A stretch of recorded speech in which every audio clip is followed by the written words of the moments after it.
Assalamualaikum warahmatullahi wabarakatuh. Shalom, Om Swastiastu, Namo Buddhaya, Salam Kebajikan. Halo semuanya, perkenalkan nama aku Asifa. Aku dari kelas 4A Program Studi Ilmu Pemerintahan Universitas Sultan Ageng Tirtayasa. Di sini aku akan menjelaskan mengenai apa itu kapitalisme, teorinya digagas oleh siapa, dan studi kasus dari kapitalisme itu sendiri. Kapitalisme merupakan sebuah sistem ekonomi yang membiarkan kita bebas memilih, berinovasi, dan juga bermimpi. Di dunia kapitalisme, siapa saja yang bisa punya peluang membangun usaha, menciptakan sesuatu, dan meraih keuntungan. Di sini, alat produksi seperti tanah, pabrik, ataupun modal yang dimiliki oleh individu atau perusahaan bukan pemerintah. Persaingan bukan untuk saling menjatuhkan, tapi untuk membuat produk lebih cepat dan lebih baik serta lebih murah. Tapi kapitalisme bukan tanpa tantangan. Tanpa aturan, pasar bisa menjadi liar. Adanya ketimpangan monopoli hingga krisis itu bisa terjadi. Nah, itulah sebabnya banyak negara modern menggabungkan kapitalisme dengan regulasi, menciptakan keseimbangan antara kebebasan dan keadilan. Kapitalisme membentuk dunia kita itu penuh dengan peluang, tantangan, dan inovasi, dan masa depan di tangan siapa saja yang berani bermimpi besar. Pastinya kita sering bertanya-tanya, kenapa kita bisa memilih baju, kopi, bahkan mobil dari begitu banyak merek? Nah, jawabannya itu ada pada kapitalisme. Apa itu kapitalisme? Kapitalisme merupakan kata yang kerap kali kita dengar. Dan apakah kita ini memahaminya secara rinci? Dan bagaimana sih asal-usul kapitalisme dan siapa pemikir utamanya? Serta bagaimana teori ini membentuk dunia?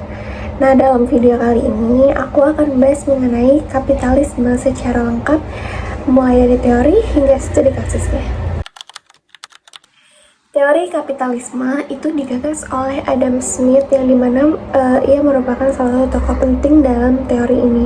Nah, Adam Smith menuliskan buku berjudul The Wealth of Nations pada tahun 1776 yang dimana ia berpendapat bahwa jika setiap individu mengejar kepentingan pribadinya, maka ada invisible hand atau tangan tak terlihat pasar yang akan menciptakan kesejahteraan untuk semua orang. Nah, teori Adam Smith ini menekankan pentingnya kebebasan pasar dan persaingan. Namun, ada juga nih kritik-kritik dari teori Adam Smith ini. Oke, selanjutnya terdapat kritik dalam teori Adam Smith ini. Nah, kritiknya yaitu dari Karl Marx yang dimana ia menuliskan bukunya dengan judul Das Kapital yang berargumen bahwa kapitalisme itu secara inheren itu adanya tindakan eksploitatif.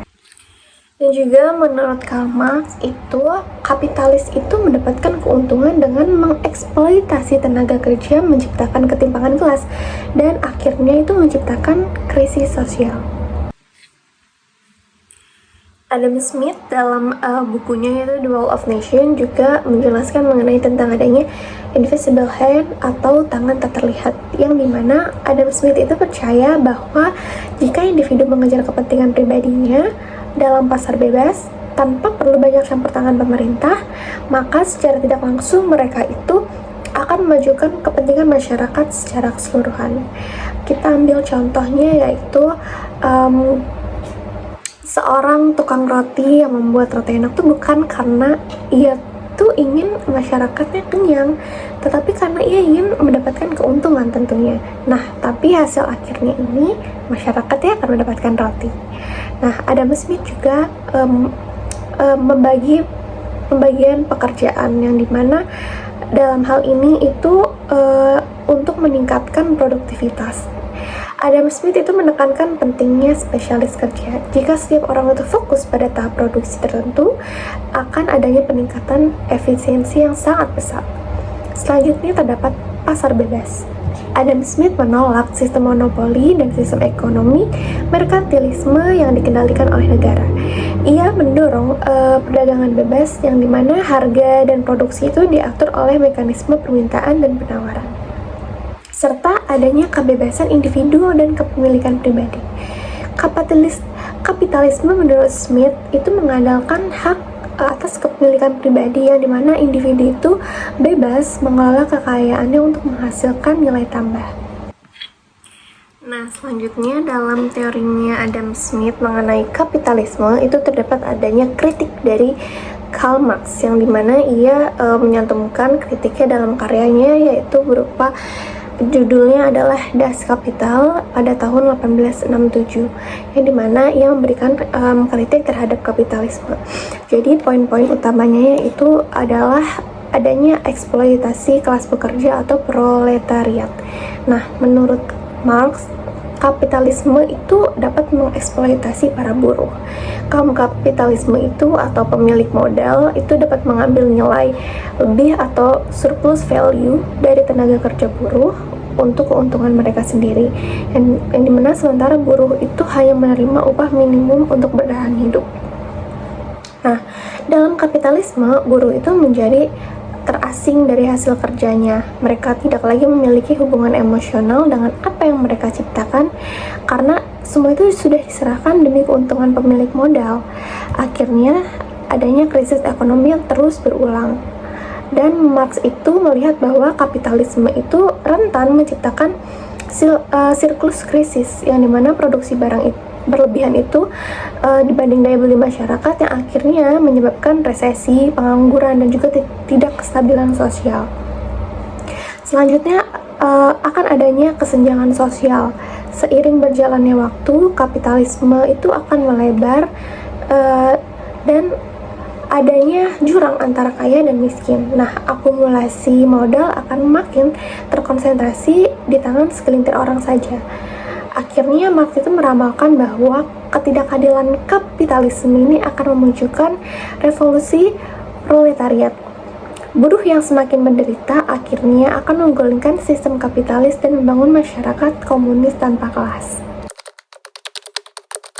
Selanjutnya ada kasus yang berkaitan dengan materi kapitalisme ini, yaitu adanya eksploitasi buruh di pabrik garment fast fashion seperti H&M, Uniqlo, Zara, dan pabrik lainnya. Nah, konteks dari kasus ini itu adalah banyaknya brand dunia seperti H&M, Zara, atau Uniqlo yang tidak memiliki pabrik di Indonesia secara langsung. Nah, akhirnya mereka ini memesan produksi dari pabrik-pabrik lokal. Nah, di balik harga murah dan cepatnya produksi baju, terdapat buruh garment yang bekerja dengan kondisi yang berat. Fakta-fakta lapangannya itu banyaknya buruh garment yang bekerja lebih dari 10 jam sehari, kadang tanpa lembur yang layak, dan upah minimum yang sering diterima sangat rendah, jauh dari standar kehidupan layak, serta adanya tekanan produksi tinggi dengan target yang ketat dan ancaman PHK jika tidak mencapai kuota, dan juga minim jaminan kesehatan atau hak-hak sosial seperti cuti hamil atau jaminan kerja.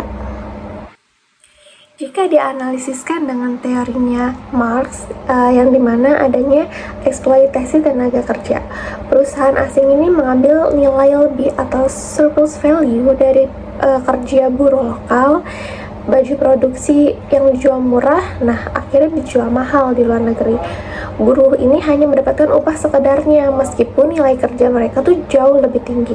Buruh di sini itu hanya menjadi sebagian kecil dari sistem produksi massal. Mereka itu tidak memiliki hubungan emosional dengan produknya, mungkin bahkan tidak tahu apa yang mereka buat, dan tidak punya kendali atas kerjanya. Oleh karena itu, adanya kapitalisme global ini menciptakan relasi timpang antara negara maju, yaitu tempat brand besar berpusat, dengan negara berkembang seperti di Indonesia sebagai tempat produksi murah. Nah, terjadilah ketidakadilan sosial yang dimana jika tuntutan buruh untuk upah layak itu diabaikan, bisa muncul nih aksi-aksi mogok, demo besar-besaran, hingga gejolak sosial. Nah, ini tuh dapat mencerminkan kontradiksi internal kapitalisme yang sering diramalkan oleh Marx. Jika dikaitkan dengan teorinya Adam Smith itu mungkin akan memuji efisiensi produksi dengan perdagangan internasional yang dihasilkan oleh spesialis. Nah, dalam praktiknya, kalau mekanisme pasar bebas itu tidak disertai perlindungan hak buruh, justru ini memunculkan eksploitasi besar-besaran, sesuatu yang emang bahkan tidak sepenuhnya dibayangkan oleh Adam Smith. Nah, mungkin itu saja penjelasan tentang kapitalisme yang saya jelasin, dari mulai teori yang dikemukakan oleh Adam Smith dan juga adanya kritik dari Marx dan adanya kasus-kasus yang dimana berkaitan dengan kapitalisme.